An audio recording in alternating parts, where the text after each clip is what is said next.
The prince humiliated the peasant girl before everyone, but when he read the letter, she had hidden. Before we begin this beautiful period romance story, tell me in the comments where you're listening from. I love knowing where you're joining me from. The night glowed like a dream stitched together by candlelight and the hum of violins. The Château de Villeneuve was alive with music and laughter, its halls trembling beneath the rhythm of 100 silk shoes. Beneath the crystal chandeliers, the finest families of France drifted like living ornaments, whispering names and fortunes. It was a night built for those who had never known dust or hunger. And yet, in the shadow of the ballroom doors, stood a girl who had known both. Céline Moreau pressed her hands against her apron to still their trembling. The letter she carried had grown warm from her touch. It bore the wax seal of the late Duchess of Orléans, her village's former benefactress, and Céline had been told in no uncertain terms that it must reach the prince himself. No one else's hands, no one else's eyes. Her heart pounded as she watched the sea of powdered wigs and diamonds before her. The scent of wine and perfume was dizzying. The servants had warned her not to look anyone in the eye, not to speak unless spoken to, but she could not deliver the letter in silence. So she waited for the moment when Prince Etienne de Villeneuve appeared, tall and golden under the chandeliers, a smile shaped like arrogance itself. He was younger than she had imagined, perhaps 25, with an easy charm that made the ladies lean toward him. Every movement he made spoke of confidence bred by generations of power. When he laughed, the crowd followed as though laughter were a command. Céline drew a shaky breath. She stepped forward. A murmur followed her, the rustle of skirts, a hiss of surprise. "The peasant girl," they said. "Who let her in?" Her steps sounded too loud on the marble. The prince's gaze landed on her before she could curtsy. He blinked, amused, and said something to the gentleman beside him. They chuckled. "Your Highness," she whispered. Her voice quavered like a note on the edge of breaking. "I bring you a letter from the Dowager Duchess of Orléans." Etienne tilted his head, the faintest smile on his lips. "Do you now? From the Duchess? A fascinating claim for a village messenger." The guests around him leaned closer. The music softened. Céline held out the envelope with both hands, trying to keep her arms from shaking. The prince did not take it immediately. Instead, he looked her over, the coarse fabric of her dress, the scuffed shoes, the way she clutched the letter as if it were her very breath.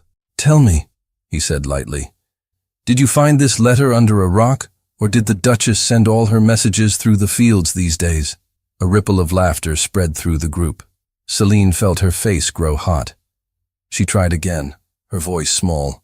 She entrusted it to my father before her passing, Your Highness. He told me to bring it to you." Etienne raised a brow. "Your father, you say? And where is this trusted gentleman of letters?" "Gone, my lord. He passed last winter." A pause. For an instant, something in his eyes softened, but only for an instant. Then he smiled again, sharper now. "Then perhaps grief has made you mistaken. The Duchess has been gone 3 years. It seems you took your time crossing the fields." The crowd laughed again. Harder this time. Her throat tightened. She felt the letter crumple slightly between her fingers. "I beg you," she said. "Read it. It bears her seal. Please." He held out a hand lazily, as though indulging a child. "Very well, little messenger. Let us see this miracle." Céline stepped forward. The lights of the ballroom struck her eyes. The crowd parted just enough to make her loneliness complete. She placed the letter in his palm. For a moment their fingers brushed, and she saw the faintest flicker of curiosity in his gaze. Then he turned to the others. "Shall we see what wisdom a peasant carries to a prince?" "Read it aloud," someone called. "Yes, aloud." Another laughed. Céline's heart stopped. "No, Your Highness, it is not for the court." But he had already broken the wax seal. The ribbon snapped. The parchment unfolded. His smile lingered as his eyes moved down the page. Then slowly, the expression began to change. The laughter in the room faded, replaced by the uneasy hush of watching something private unravel. Etienne's face drained of color. His fingers trembled slightly as he read the lines again, slower this time, as though the words might rearrange themselves into something less dangerous. He looked up at her. "Where did you get this?" Her lips parted, but no sound came. The guests stared between them, sensing the shift but not understanding it. He took a step closer, his voice low now, meant only for her. "This seal, where did it come from?" "My father kept it," she whispered. "He said it must reach you when the time was right." "That's all I know." Etienne's jaw tightened. He turned the letter over as though looking for proof that it wasn't real. But the handwriting was unmistakable. His mother's, her delicate script, her private seal, the small crest no servant could imitate. Around them, the air had turned thick. The guests whispered, "What is it, Your Highness? A threat?" He didn't answer. His throat felt dry. He read the last lines again. Words that should never have seen light. Words that clawed at everything he had been raised to believe. Celine took a small step forward. "Your Highness, I meant no harm. My father said—" He cut her off, voice shaking now. "Your father was a peasant. How would he come by my mother's seal?" "I do not know," she said softly, "but she trusted him." Etienne laughed once, sharp and hollow. Trusted him?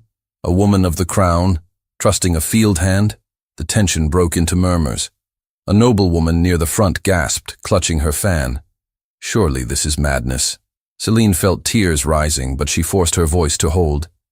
"My father told me she stayed once in our village, years ago. Before you were born. He said she left something in his care. I thought it was this letter. He said it was meant for her son." Etienne stared at her, the letter trembling between his fingers. "Enough," he said, more to himself than to her. He folded the parchment roughly, his movements clumsy now. The orchestra had stopped entirely. The grand ballroom of Villeneuve, once filled with laughter, now stood frozen in silence.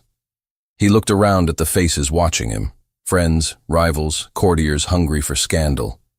Then his eyes fell again on the girl before him, her cheeks streaked with tears, her shoulders drawn tight with humiliation.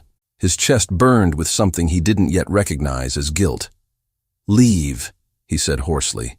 "Get out of here." Celine's breath caught. "But the letter! Leave!" The force in his voice echoed across the marble. The guards near the doorway stirred but hesitated, unsure whether to act. Celine turned, stumbling as she tried to make her way out. Her vision blurred. She could still hear the murmur of the nobles behind her, the quiet cruelty of those who had seen her made small. But before she reached the threshold, Etienne spoke again, his voice lower now, uncertain. "Wait." She froze. He looked down at the folded parchment, the seal cracked open, the words inside burning through his composure. "You said your father knew her," he said slowly. "Knew the Duchess?" Celine turned back toward him. "Yes." "And she trusted him." "She did." He studied her face, searching for deceit, for any trace of mockery. But she looked back at him with a raw honesty that unsettled him. He took a deep breath. "If this letter is true, then you have no idea what you've brought me. I only brought what was asked," she said. "I only did what was right." The court had begun whispering again. Rumors already spun between fans and gloved hands. The prince who lost his temper over a peasant girl, the letter he would not show, the sudden silence that followed. Etienne turned sharply, calling for his steward. "Claude, clear the room." "My lord, clear it!" The musicians stopped pretending to tune their instruments. The nobles exchanged glances, reluctant but curious, unwilling to miss the scandal. Yet one by one they retreated toward the adjoining hall, whispering as they went. When the last of them was gone, only Celine remained, trembling in the vast, empty space of the ballroom. Etienne walked toward her slowly. Each step echoed. "Tell me everything," he said. "I cannot. I don't know everything." "Then tell me what you do know." She swallowed hard. "My father worked the land near the Abbey of Orléans. He once said a noble lady had taken refuge there years ago. She was kind, quiet, and afraid of being found. He never told me her name until she died. He said she left something behind, a promise sealed for her son. He said that one day, when her son was of age, it must reach him, Etienne's pulse roared in his ears. "And you are certain, certain, that woman was my mother? He showed me her ring before he died," she said. "It bore the same crest as the seal." Etienne turned away, pressing a hand to his forehead. The room spun. His mother's secrets had been buried for a reason. She had died with them. And now this girl, this trembling, dirt-born girl, had torn them open in front of half the court. He faced her again, his voice low. "You do not understand the danger of what you carry. I only wanted to fulfill her wish." He stared at her, unable to find words. The flicker of candlelight caught the tears still clinging to her lashes. For the first time that night, he saw her not as a peasant, but as a person, someone terrified, humiliated, yet still standing. He felt something break inside him. "Why did you not give it to my steward?" he asked quietly. "Because the seal said for your eyes alone," his mother's exact phrasing. His hands shook. Celine stepped closer, timid but resolute. "If I have done wrong, I beg forgiveness. But I could not ignore a dying woman's wish. You were meant to read it, my lord. Only you." Etienne looked at her for a long moment, his throat tight. The words on the parchment replayed in his mind.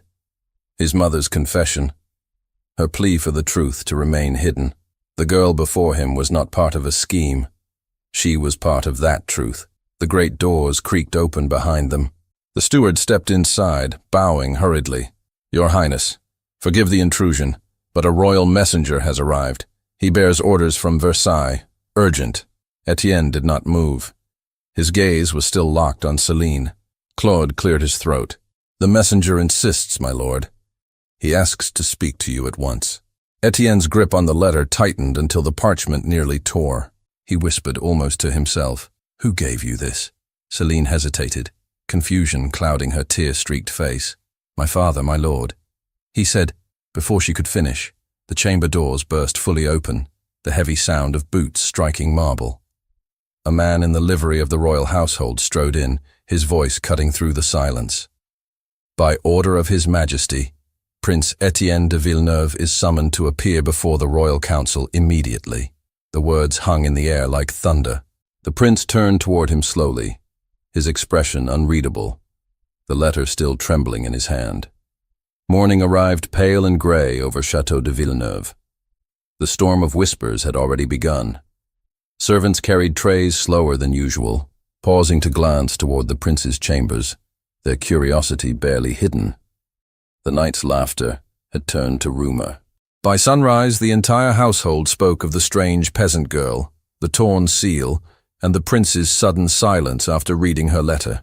Celine sat on a narrow bench inside a servant's room that smelled of soap and candle wax. The guards at the door didn't speak to her. They only stared ahead, pretending she wasn't there. She hadn't slept. Her eyes burned from crying, her heart from shame. Every moment from the ballroom replayed in her mind. The laughter, his voice, the sound of the letter tearing open. She pressed her palms to her face and prayed it had all been some cruel dream. The door opened. A woman entered, dressed in the neat uniform of a lady's maid. She looked older, cautious, but not unkind. "They told me to bring you bread," she said. "Eat. You'll need your strength." Celine hesitated. "Why am I locked in?" The maid lowered her voice. "Because no one knows what to make of you, girl. You brought a letter that frightened a prince. That alone is enough to make them think you dangerous. But I only—" "Quiet." The woman's eyes darted to the guards. "Do not speak unless asked. The less you say, the better." Celine nodded. She took the bread, though her throat felt too tight to swallow. Elsewhere in the chateau, Etienne paced his chamber, the letter unfolded on his desk. He had not slept either. His valet lingered by the door, pretending to arrange the prince's coat, but secretly watching the expression that crossed his master's face each time he read the words. Etienne spoke at last. "Send everyone away. No one enters this room." "Yes, Your Highness." When the door shut, he sank into the chair, pressing his temples. His mother's handwriting stared up at him. He had known her grace, her quiet sadness, but not this. This confession that rewrote everything he believed about his own blood. "My dearest son, should these words reach you, It means the truth could no longer be buried. The girl entrusted to the care of Jacques Moreau is of our family. Her name must remain hidden until the time is right. Protect her, for her existence guards your own." He whispered the lines aloud, as though saying them could make them less impossible. The girl, Céline Moreau, the same name. His mother had written these words nearly 20 years ago. He rose and walked to the window. The courtyard below glittered with frost. Somewhere down there, that same girl now sat imprisoned because of him. Claude, his steward, entered without knocking. "Your Highness, the royal messenger awaits in the hall. He will not leave until you respond to the summons." Etienne turned slowly. "I will see him." The messenger bowed deeply, a polished man in the king's blue and silver. "His Majesty commands your presence at Versailles within 3 days. Matters of inheritance," he said. "Something regarding the late Duchess's estate." Etienne's stomach tightened. "Did the king mention what prompted this urgency?" "No, my lord. Only that the letter found its way into the wrong hands." The prince froze. "The wrong hands?" The messenger bowed again. "His Majesty will expect you before the week's end." When the man left, Etienne's composure cracked. The court must have heard already. The seal, the scandal, the whispers. Someone must have written to Versailles before dawn. He turned to Claude. "No word of this to anyone. Not the guards, not the servants." "Yes, my lord." "But what of the girl?" Etienne hesitated. "She remains under watch. No one speaks to her. Forgive me, Highness, but keeping her here will only feed the gossip. The nobles already say she bewitched you." Etienne's voice hardened. "Do not repeat their stupidity. She is no witch." Claude lowered his head. "Then what is she, my lord?" The prince had no answer. By evening, Céline was summoned to the library. She entered hesitantly, the guards closing the door behind her. Etienne stood near the fire, his expression unreadable. For a moment she thought he might apologize, but he only said, "Sit." She obeyed. He studied her, his hands clasped behind his back. "You have caused quite a storm, Mademoiselle Moreau." "I never wished to cause anything." "I believe you," he said softly. "But the court does not." She frowned. "Why would they care about a letter?" "Because that letter bears my mother's seal," he said. "And it speaks of matters that could undo everything my family stands upon." She met his eyes for the first time since the ball. "Then tell me what it says." "I deserve to know." Etienne hesitated, then unfolded the parchment. His voice lowered. "It says that before her marriage, my mother lived for a time in your village, that she entrusted a child to the care of a man named Jacques Moreau." Céline's breath caught. "My father." He nodded. "She wrote that the child was of noble birth and must be protected at all cost. She warned that if the truth were ever revealed, it could destroy both families." Céline's hands trembled in her lap. "A child? You mean?" "The letter names you." She shook her head. "That cannot be. I was born long after she left our village." "She wrote your name," he said, "and the date of your birth." Silence stretched between them. The fire crackled softly. Céline whispered, "If that is true, then what does it make me?" Etienne looked away. "I do not yet know. But if this becomes public, the council will decide, not I." She stood abruptly. "Then they will think I lied. They will think I forged it." "Exactly," he said. "And that is why you cannot remain here." Her heart pounded. "You mean to send me away?" "Yes, before Versailles hears your name. Before they send their own men to question you." She took a step back. "You wish to be rid of me. I wish to protect you." His voice was tense, almost pleading. "You do not understand how dangerous this is. If the council believes this letter to be treason, they will destroy us both. Then tell them the truth." "I cannot. The truth would destroy my mother's name." She stared at him, anger and despair twisting inside her. "You humiliated me before everyone, and now you would hide me again for your own sake. You speak of protection, but you only protect yourself." He flinched at her words. "You think me that selfish?" "I think you have never known what it means to be powerless." For a moment, neither spoke. The crackle of fire filled the silence. Etienne stepped closer, his voice low. "If I could undo that night, I would. But what I did cannot be erased. Let me at least save you from what comes next." "And what comes next?" she asked. "The council will demand the letter. They will search for the girl who carried it. If they find you here, they will question you until you say what they wish to hear." She stared at the flames. "And if I refuse to leave, then you will not live to see what they decide." The words hung heavy. He hadn't meant them as a threat, but she heard the truth beneath them. She whispered, "Why do you care now?" He opened his mouth to answer, but stopped, because the guilt in his chest had become unbearable, because the sight of her eyes in that crowded ballroom haunted him, because the letter had called him to a truth he did not have the courage to face. He turned away. "Prepare to leave by dawn. Claude will arrange a carriage to Orléans. You will have coin enough to travel beyond the city if you wish. Take it and go."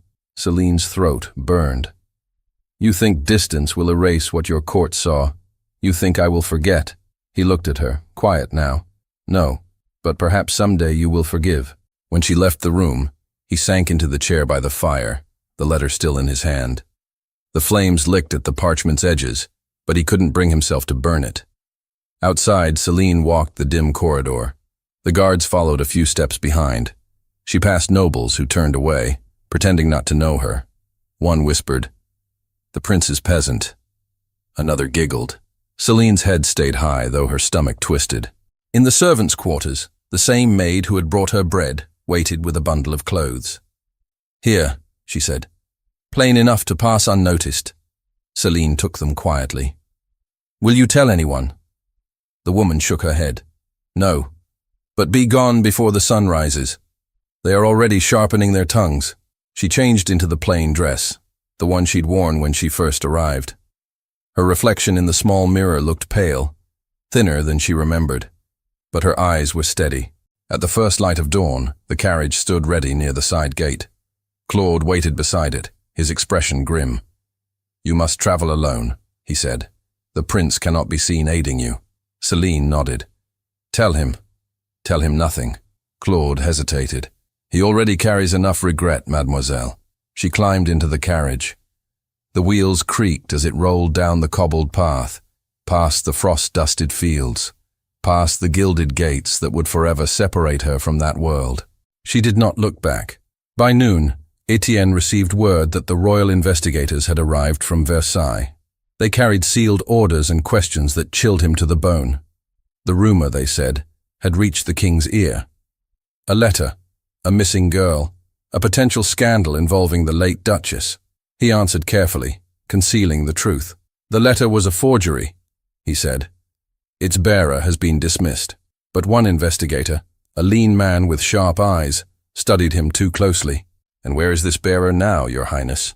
"Gone," Etienne replied. "She returned to her village." The man smiled faintly. "Then we shall find her." Etienne's hands tightened behind his back. "That will not be necessary. His Majesty will decide what is necessary." That night, the chateau slept uneasily. Etienne stood on the balcony, the letter still hidden within his coat. He thought of her face as she left, of the quiet defiance in her voice. A part of him hoped she had already crossed beyond Orléans, far from the eyes that hunted truth. But by morning, the news reached him. The investigators had traced her carriage and royal soldiers were on the road. Etienne called for his horse. "If they reach her first, all is lost," he said. Claude tried to stop him. "My lord, if you go after her, they will think you complicit. Then let them think what they wish." He left before sunrise, riding hard through the frost-covered fields. The road stretched endless before him, the wind biting at his face. Each mile felt like a penance. Meanwhile, in a small village near Orléans, Celine found shelter in the home of an old seamstress who recognized her name. The woman's wrinkled hands trembled as she poured tea. "Your father helped me once," she said. "He told me of the lady who stayed with him, your Duchess. He said she trusted him with something precious." Celine leaned forward. "Do you know what it was?" The woman nodded slowly. "A secret, child. One that bound the fate of nobles and peasants alike." Before Celine could ask more, the sound of hooves thundered down the road outside. The seamstress hurried to the window, her face paling. "Riders," she whispered. "Soldiers." Celine's heart stopped. Are they looking for me? The woman nodded. Go, child. Through the back door. Now. Celine gathered her cloak and fled into the fields. The wind tore at her hair. The letter, though she no longer carried it, still seemed to burn in her memory like a brand. Behind her, the riders' shouts echoed across the hills. Etienne reached the outskirts of Orléans just as dusk fell. The innkeeper told him soldiers had passed through hours earlier, searching for a young woman traveling alone. His heart pounded. He rode faster. The last light of day bled across the horizon when he finally saw her figure ahead, running through the open meadow, her cloak billowing like a dark flag in the wind. He spurred his horse forward. "Celine!" he called. She turned, startled, then froze. He dismounted, breathless, his coat torn by branches. She stared at him in disbelief. "Why are you here?" "To make right what I've done." Before she could answer, the distant sound of horns cut through the air, sharp, cold, and close. Soldiers were coming. Celine turned toward the sound of horns, her breath shallow, her pulse a storm inside her chest. The echo of the soldiers' shouts rolled through the meadow like thunder. Etienne caught her arm. "We must go," he said.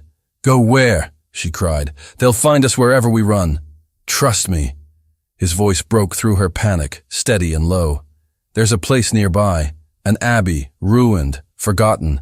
No one will search there tonight." She hesitated, eyes wide with fear, but the sound of galloping hooves drew closer. Etienne pulled her hand, and they plunged into the thicket beyond the meadow. Branches whipped at their faces, tearing through cloth and skin. Her breath came ragged. She stumbled once, nearly falling, but he caught her by the waist and pushed her onward. "Keep low," he whispered. "Don't speak." They ran until the cries of the soldiers faded behind them. The forest grew darker, the air thick with the scent of earth and moss. Ahead rose the crumbling shape of the old abbey, its stone walls veined with ivy. Etienne led her inside through a broken archway. The air was cool, the silence almost holy. Celine sank to the ground, trembling. Etienne bent to catch his breath. For a long moment, neither spoke. Then she said, "You shouldn't have come after me. They'll think you've betrayed the crown." "Let them," he said. "I couldn't let them take you." Her eyes glistened in the dim light. "You've already risked enough for me." He gave a tired half-smile. "No, I've risked enough for my pride. This is different." She turned away, hugging her knees. "If they catch us, they'll call it treason. Then we'll find a way before they do." Outside, the last rays of dusk bled through the broken windows, painting the stones in soft gold. Etienne found an old cloth from a fallen altar and placed it over her shoulders. "You're cold." And she looked up at him, surprised by his gentleness. "Why are you doing this?" He sat beside her, leaning his back against the wall. "Because last night, in that ballroom, I became the man I swore I'd never be. I saw myself through your eyes, and I was ashamed." Celine's voice was quiet. "You think shame will change what's been done?" "No," he said. "But perhaps courage will." For a while, the only sound was the whisper of wind through the ruined arches. Celine rested her head on her arms. "When I was a child, I used to pray for one thing, that the nobles who passed through our village might see us as people, just once, not as dirt beneath their boots." He listened, his gaze fixed on the fading light. "You should have been seen long ago. You can't undo a lifetime with words, my lord." He looked at her. "Then let me try with actions." Her lips trembled, but she said nothing. The exhaustion of days weighed heavy, and at last she drifted into uneasy sleep beside him. Etienne stayed awake, watching the flicker of moonlight across the broken floor. Each breath she took felt like a reminder of what he owed her: truth, protection, and perhaps forgiveness he didn't deserve. When dawn came, he rose quietly and stepped outside. The forest lay shrouded in mist. In the distance, he could hear the faint clang of armor. They had not gone far enough. He returned to the abbey and touched her shoulder gently. "We must move again." She opened her eyes, still half in dreams. "Where will we go now?" "To the river. If we follow it north, we can reach the border of the Villeneuve lands. Beyond that, the king's men have no claim." Celine stood, brushing the dust from her dress. And what then? Then I will make this right. They left through the forest, careful to keep to the shadows. The morning air carried the distant sounds of searching, voices calling, dogs barking. Each sound made Celine flinch. Etienne's jaw tightened, his hand resting briefly on her shoulder to steady her. Hours passed before they reached the riverbank. The water shimmered in the sunlight, a ribbon of silver winding through reeds and stone. Etienne found an old fisherman's hut, abandoned and half collapsed. They entered, grateful for shelter. Inside, Celine sank onto a wooden crate. "How long can we run?" she whispered. "As long as it takes," he said. "You speak as if you have a choice. You're a prince. Your place is in the court. My place," he said quietly, "is where I can face what I've done."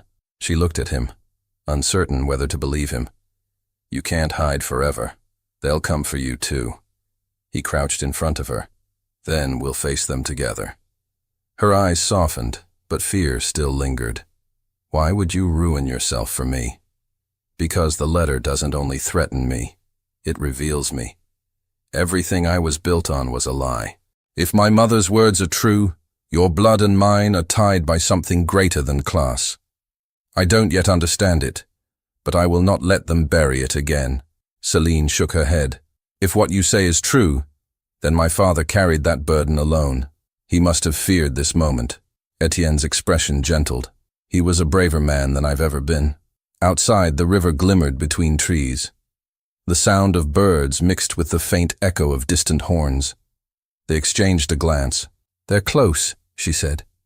Etienne looked through a gap in the boards. "Too close.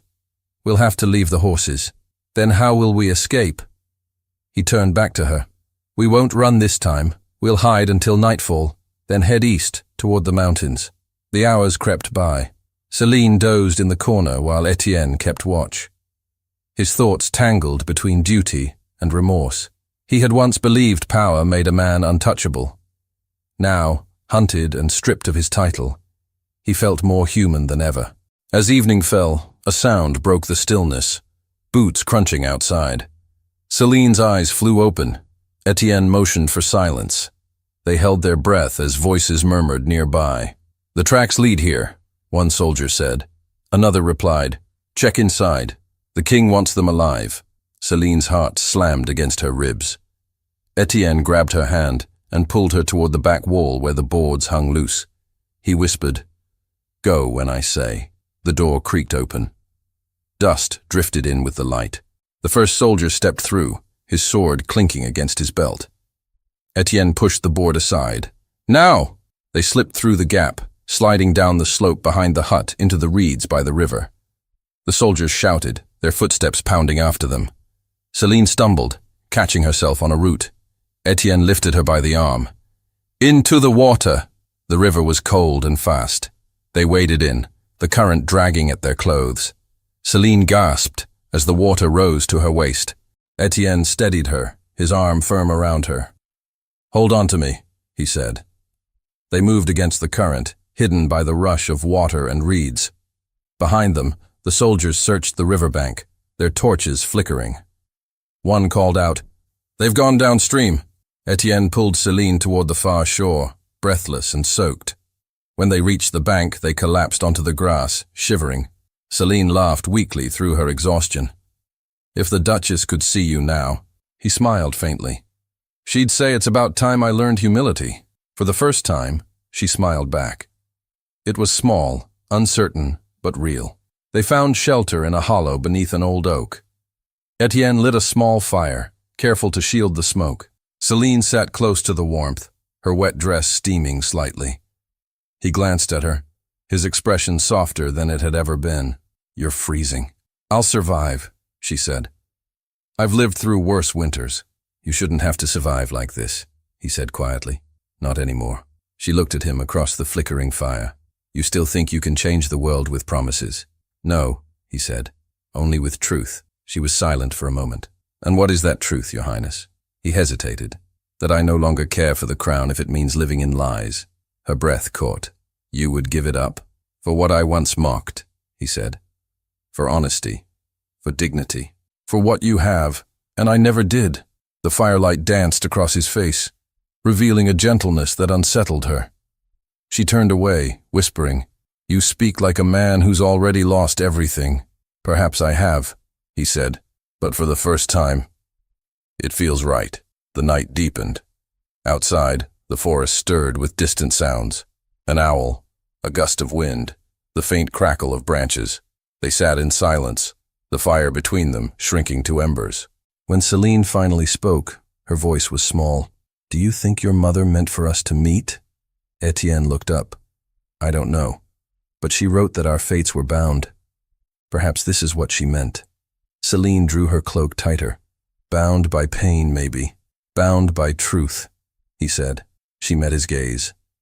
"And when the truth ruins us both?" He didn't answer. The fire hissed softly. At dawn, the forest filled with the cry of crows. Etienne stirred first. He rose, brushing ash from his coat. "We can't stay here." "Where will we go?" "To the council," he said. "If I keep running, they'll twist the story. They'll call you a fraud, me a fool. I'll face them myself." Celine shook her head. "They'll destroy you." "Then let them," he said. "But I will not let them destroy you. You can't protect me from them." He stepped closer. "Maybe not. But I can stand beside you while they try." She wanted to believe him. She wanted to hate him. But somewhere between the humiliation and the running, something inside her had changed. His arrogance had fallen away, leaving a man she could almost trust. Almost. By the time they reached the main road, the sun was high. A farmer's cart approached, piled with hay. Etienne waved it down. The driver squinted. "We need passage to the city," Etienne said. "I can pay." The man eyed their torn clothes and mud-streaked faces. "Looks like you've paid enough already. Climb in." They rode hidden under the hay as the cart creaked toward Orléans. The city walls appeared by late afternoon, gray against the sky. Etienne stared at them in silence, his thoughts heavy.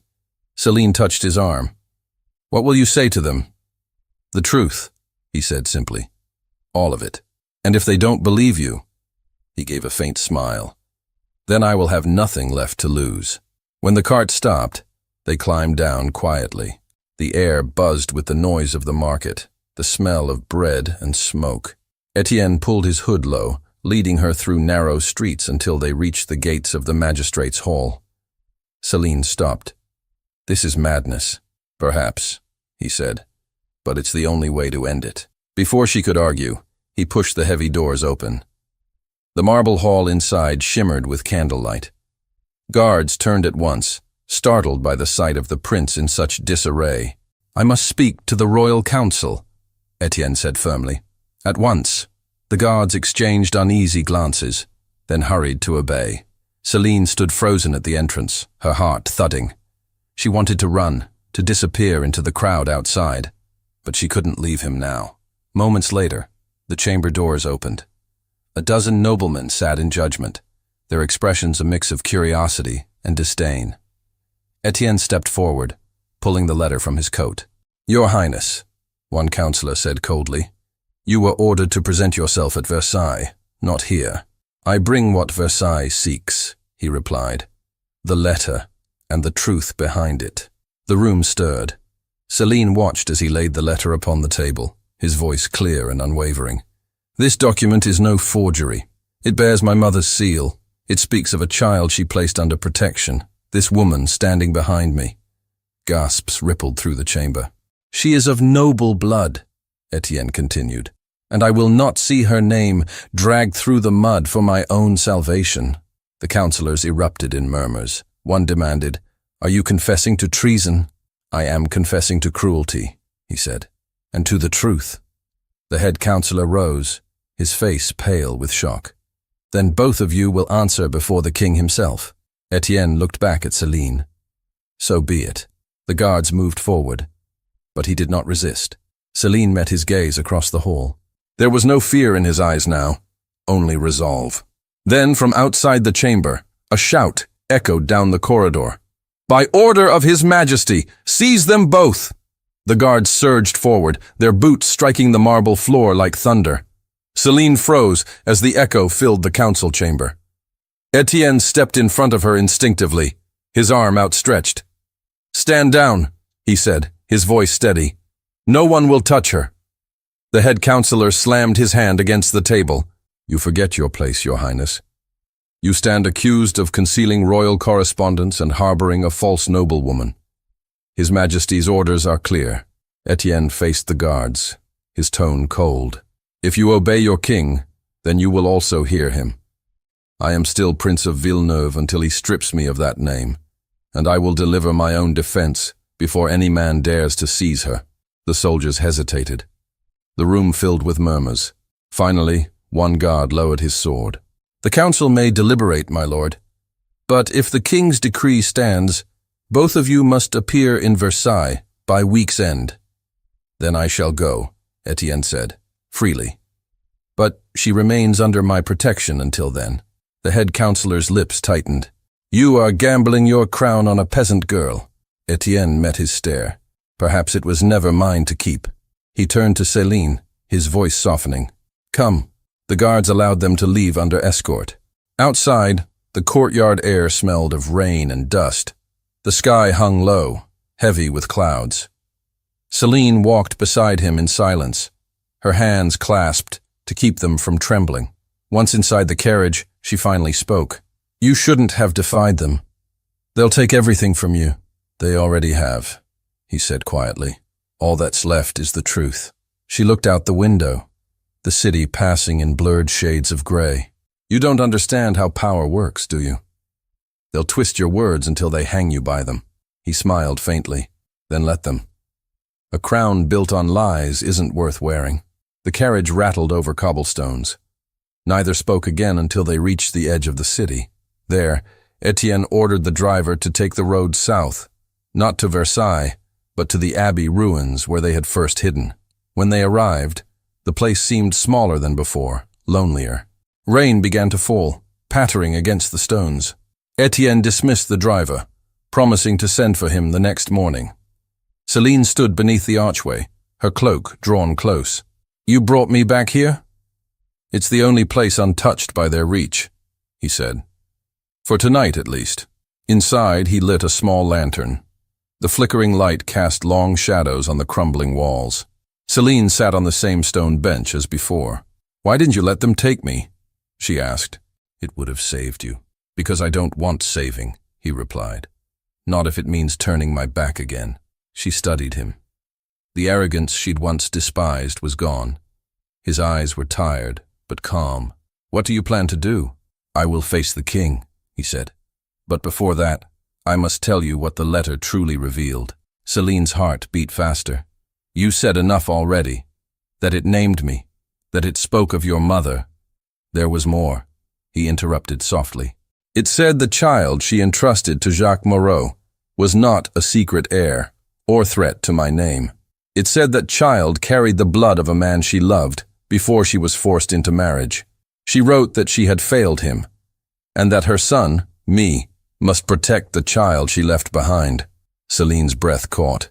"Then we are not," he shook his head, "not bound by blood, but bound by her guilt.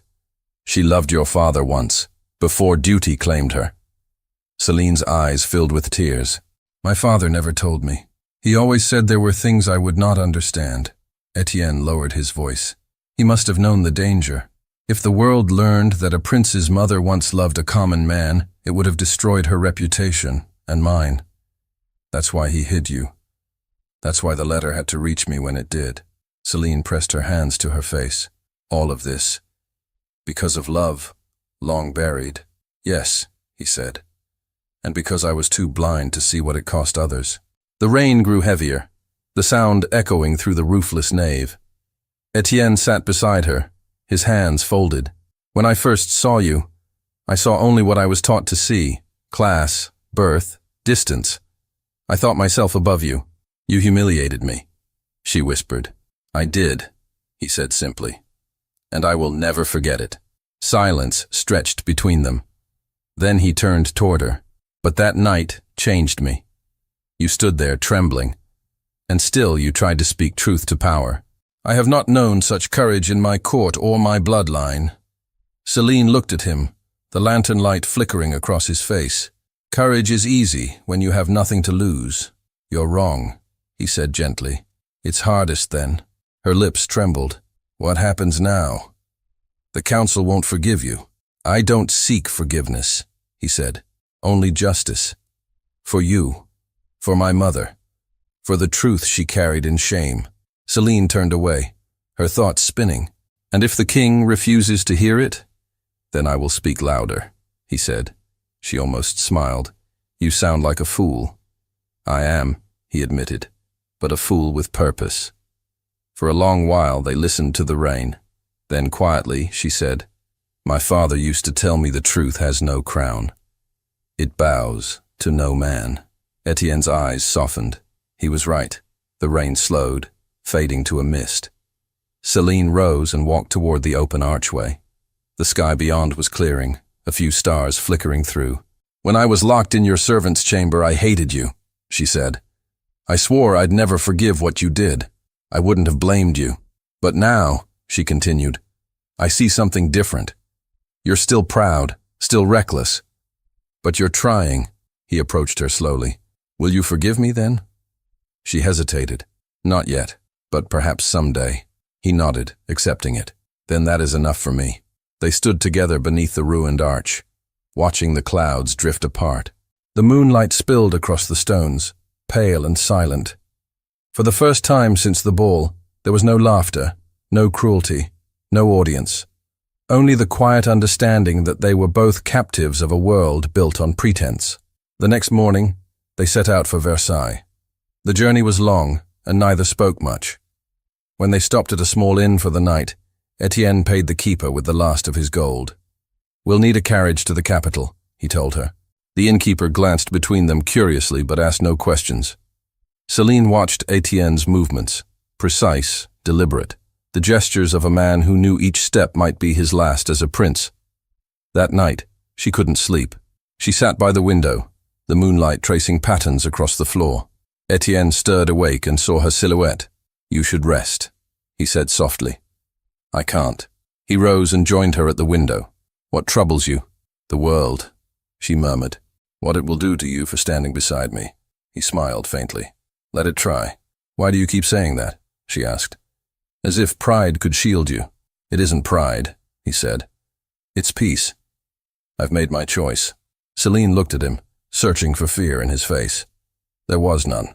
"You really mean to face the king?" "Yes. And if he demands your silence, then he will hear me louder still." She exhaled shakily. "You're impossible." "I've been called worse," he said, smiling again. When morning came, they left before dawn. The carriage wheels clattered over the stones as the countryside rolled by. Villages woke slowly around them, chimneys smoking, children chasing geese across muddy lanes. It was a world Celine knew well, but one Etienne had only glimpsed through a carriage window. He watched her watching it. "It's strange," he said quietly. "All my life, I was taught to rule these lands. Yet I never truly saw them. Now you do," she said, "but too late." He nodded. "Maybe, but I will see them still." By dusk, the golden spires of Versailles glimmered on the horizon. The air grew heavy with silence as the carriage passed through the palace gates. Guards lined the entrance, their expressions unreadable.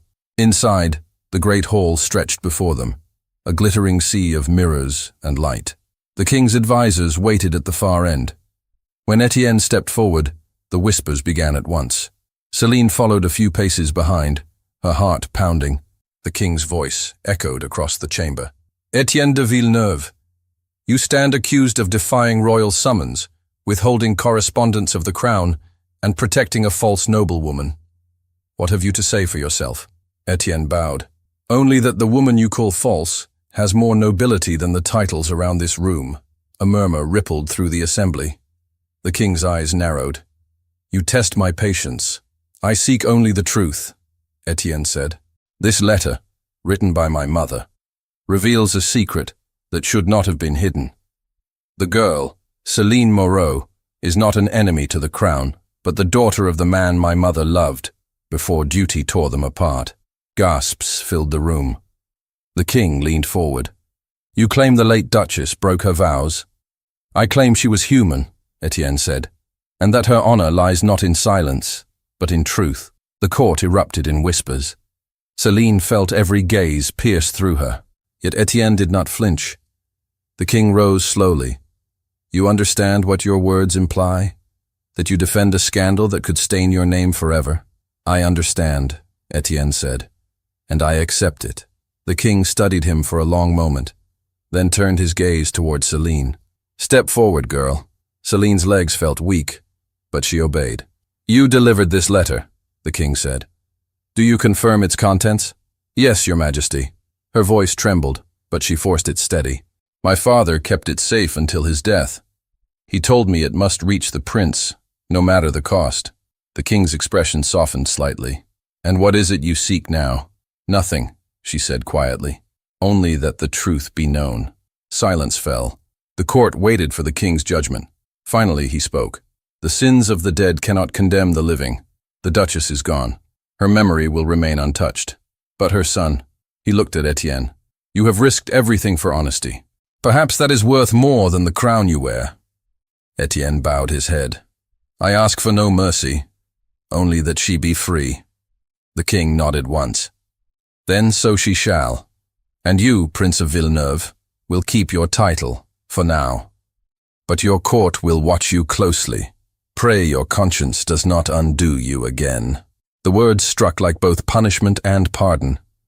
Etienne exhaled slowly. Thank you, sire. Céline lowered her head, relief flooding through her. The guards stepped aside, and the council dispersed in murmuring disbelief. Outside, the gardens of Versailles shimmered under the first light of sunset. The fountains sang softly, the air cool and golden. Etienne and Céline walked in silence until they reached the marble terrace. She stopped, turning to him. It's over then, for the world, perhaps, he said. But not for me. What will you do now? I will return to Villeneuve, he said, and rebuild what pride destroyed. She nodded, her heart heavy yet peaceful. And me? You're free, he said quietly. You owe no one anything, not even me. She looked up at him, unsure whether to thank him or cry. You risked everything, and I'd do it again, he said. Her voice trembled. Then why does it feel like goodbye? He smiled sadly. Because it is. She turned her face away, blinking hard against the tears. Etienne stepped closer, his voice barely above a whisper. If ever you wish to see Villeneuve again, you'll find its doors open. Before she could answer, the palace bells began to ring, their sound rising over the gardens, solemn and clear. She turned toward the sound, and when she looked back, Etienne was already walking toward the gates, his cloak catching the wind like a shadow fading into light. The bells of Versailles echoed long after Etienne was gone. Their sound lingered in Céline's chest, like the fading heartbeat of something unfinished. The gardens shimmered beneath the evening sun, but she felt only the stillness that follows a storm. She stood there for a long time, hands clasped before her, until the light slipped behind the trees, and the court began to forget she existed. When she finally turned away, she knew she could not stay. Versailles was no place for truth. It glittered like a cage, beautiful, but cold. By dawn, she left through the servants' gate, her belongings in a small bundle, her heart heavier than it had ever been. The road back to Orléans was long, lined with bare trees and silence. Villagers greeted her kindly, but did not know what to make of her fine speech or worn cloak. She said little, only that she was returning home. Yet home, when she reached it, no longer felt the same. Her father's cottage stood empty, the fields half wild. She swept the dust from the hearth and lit a small fire, but its warmth did not reach the ache inside her. Each day she worked the land, her hands raw again, her body remembering the rhythm of toil. Yet her thoughts were always elsewhere, on a letter, a voice, a prince who had walked away with gentleness in his eyes. She told herself it was better this way. The world had restored its order, peasants to their soil, princes to their palaces. And yet when the wind stirred through the trees at dusk, she would pause and turn, half believing she'd hear his horse on the road. Months passed. The king's decree reached the villages. The Prince of Villeneuve had kept his title, but he had withdrawn from court life, devoting his wealth to rebuilding the estates ruined by taxes and neglect. Peasants whispered that he had changed, that he visited the fields himself, speaking to farmers, refusing tribute from the poor. Some called it madness, others called it grace. Celine listened to the stories without a word. Sometimes she smiled. Sometimes she turned away so no one would see her tears. Then, one spring morning, a knock came at her door. She opened it to find a young boy standing there, clutching a sealed envelope. His face was red from the run. "A letter from Mademoiselle Moreau," he said, holding it out with both hands. Celine took it slowly. The seal was simple, unmarked. But she knew that handwriting. Her heart beat faster as she broke it open. "Celine, if ever you still believe truth deserves its reward, come to Villeneuve on the first day of spring. The gardens will bloom again, though not as before. Etienne." Her hands trembled. She read it twice, then again, until the ink blurred. For a long time she stood in the doorway, the fields stretching before her, the morning light soft and golden. Then she packed a small satchel, locked the cottage door, and began to walk. It took her 2 days to reach Villeneuve. The road wound through meadows she had once crossed in shame, past the gates where laughter had once pierced her heart. But the chateau she found was not the same. The lanterns were dimmer now, the music gone. Workers moved through the gardens, pruning vines, mending walls. The prince's crest still adorned the gate, but its polish had faded. When she hesitated at the entrance, a servant recognized her and hurried forward. "Mademoiselle Moreau? The master said you might come. He waits in the east garden." Her throat tightened. She followed the path she remembered too well, the same marble steps where she had once stood trembling before the court. Yet the garden beyond had changed. The fountains ran again, but quietly, their water catching the morning light. Flowers had been planted where there had once been gravel. Everything felt humbler, more alive. At the far end, by the rose arbor, stood Etienne. He was not dressed as a prince now, but as a man at work, sleeves rolled, boots dusted with soil. He turned at the sound of her footsteps, and for a moment neither spoke. She saw the change in him first, the calm steadiness, the lines softened by labor and solitude. He looked not like the prince who had mocked her, nor the man who had pleaded before the king, but someone in between, someone real. "You came," he said quietly. "I wasn't sure I would," she replied. "I wasn't sure you'd forgive me," he said. "I haven't," she said, though her voice was gentler than her words. He smiled faintly. "Then perhaps this is where forgiveness begins." She looked around the garden. "You rebuilt everything, with my own hands," he said. "The court calls it madness, but I wanted to remember what it means to create instead of destroy." She nodded. "It's beautiful. So are you," he said, before catching himself. "Forgive me." "That was," she interrupted softly. "True?" He met her eyes. "Yes." They stood in silence, the sound of the fountains filling the air. Finally, he spoke again. "I wrote to you because I couldn't live with what I left unsaid. The night I humiliated you broke something in me that power could never repair. I thought the crown was my duty, but it was pride. I thought birth made me noble, but it was you who taught me what nobility is." Celine's gaze fell to the ground. "And what is it, my lord?" "Choosing truth over comfort," he said. "Kindness over pride, and love over fear." Her breath caught. "Love?" He stepped closer. "Yes, Celine. Love. I thought I understood it once, but I was a fool. Love is not possession or beauty or conquest. It's humility. It's standing before the person you wronged and asking nothing but a chance to make things right." Her eyes shone, though she tried to blink away the tears. "You can't ask that of me," she whispered. "Not after everything. I ask for nothing," he said. "Only that you know what my heart holds." She turned away, her hands shaking. "You think words can erase what happened? That a prince can simply decide to love a peasant and the world will bow to it? I don't care what the world does," he said. "Let them talk. Let them laugh again if they must. I will not hide behind their rules any longer." She faced him then, anger and sorrow warring in her voice. "You say that now, but you don't know what it means to live as I have.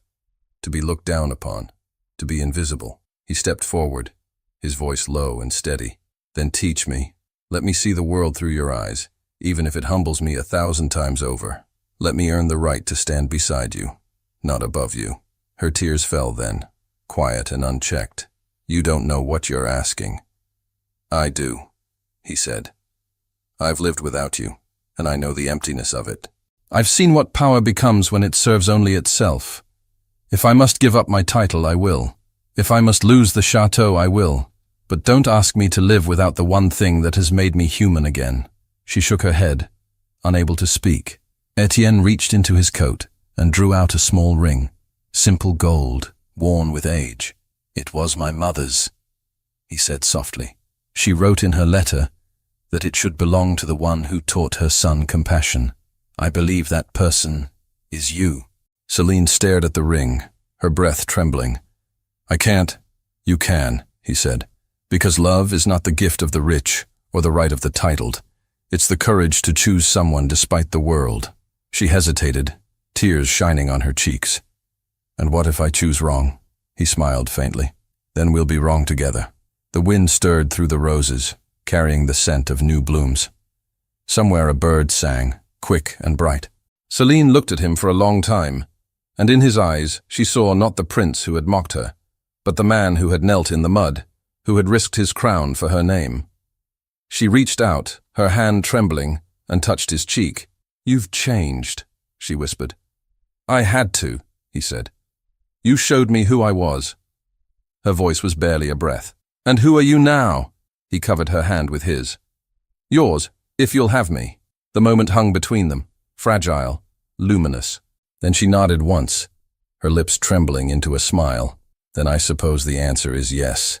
He slipped the ring onto her finger, his hand steady despite the tears in his eyes. Then it's done, he murmured. She laughed softly through her tears. It's never done, Etienne. It's only beginning. He drew her close then, slowly, as though afraid she might vanish. His forehead rested against hers, his breath warm. Then let it begin here, he whispered. She closed her eyes. The world around them seemed to fade, the ruins, the years, the pain. There was only the sound of the fountains, the scent of roses, and the quiet rhythm of two hearts finding the same beat at last. When they finally pulled apart, her cheeks were flushed, her smile unguarded. What will they say when they learn their prince has married a peasant? They'll say what they always say, he replied. But this time I won't listen. She laughed again, light and free. Then I'll remind you of that when the courtiers whisper. Please do, he said, his grin returning. I'll need your voice to silence them. They walked together through the garden, hand in hand. The servants watched from a distance, whispering, but none dared interrupt. The evening sun bathed them in gold. Etienne stopped beside the fountain, turning to her. I once made this place a prison for your heart, he said. Now I wish it to be our home. Celine looked around at the blooming roses, the clear water, the quiet grace of it all. It already feels like one. He touched her cheek gently. Then stay, not as a guest, not as a memory. As my wife. Her eyes widened. So soon. I've waited long enough, he said. And so have you. She smiled through tears. Yes, Etienne. I'll stay. The bells of Villeneuve rang that evening. Not for a ball, nor a coronation, but for a wedding unlike any other. The villagers gathered outside the gates, astonished to see their prince standing beside the woman who had once come to him in rags. No silk, no crown, no parade, only a simple ceremony beneath the blooming roses. When the vows were spoken, Celine's voice trembled, and Etienne's eyes shone, as if the world had begun anew. As dusk fell, music rose softly from the courtyard. Simple, joyful, honest. The laughter that filled the air was not cruel this time, but warm. Children danced near the fountains, servants toasted with wine, and the new couple stood apart, watching it all. Celine leaned against Etienne's shoulder. Do you think your mother would have approved? He smiled. She wrote the ending herself. We just had to live it. The stars began to appear above the chateau, bright and clear. Etienne took her hand, raising it to his lips. From humiliation to grace, he said softly. You taught me both. She smiled, resting her head against him. Then remember this, my lord. Grace is not given, it's chosen. He wrapped his arm around her, pulling her close. Then I choose you. Always. The fountains whispered, the roses swayed, and the night carried their laughter across the fields. And in that quiet, shining garden, where cruelty had once bloomed, love, humble and enduring, finally took its place. Thank you so much for listening to this story all the way to the end. We hope it moved you as much as it moved us while telling it. We'd love to hear your thoughts. Leave us a comment telling us where you're listening from and what you liked the most. Rate this story from 0 to 10. What score would you give it? If you enjoyed this story, don't forget to subscribe to the channel and leave a like as a show of support.